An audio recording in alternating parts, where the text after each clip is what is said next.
જય જીનેન્દ્ર. હું મંજુલાબેન દોશી. મારી ઉંમર છે 89. હું અભિમાન નથી કરતી, પણ મારો અનુભવ આપ સૌને આપવા માગું છું કે મારા શરીરમાં એક પણ દર્દનો પ્રવેશ થવા દીધો નથી. હું આપ સર્વને એ જ કહેવા માગું છું કે દર્દ થાય અને દવા લેવી, એના કરતાં દર્દ ન આવે એની ટ્રીટમેન્ટ કરવી સૌથી વધારે જરૂરી છે. આજના યંગ જનરેશને જો અત્યારથી સાવચેત થશે તો પોતાની જાતને અમારી જેમ બચાવી શકશે.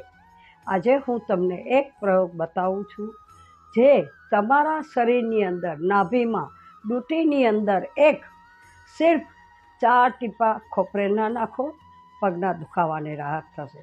4 ટીપા એરંડિયાના નાખો, તમારું પેટ સાફ થઈ જશે. 4 ટીપા ગાયના ઘીના નાખો તો તમે આંખના તેજ વધી જશે. અને 4 ટીપા જો રાઈનું તેલ નાખશો અઠવાડિયામાં 1 કે 2 વખત તો કોઈ પણ જાતનો વા થતો અટકી જશે.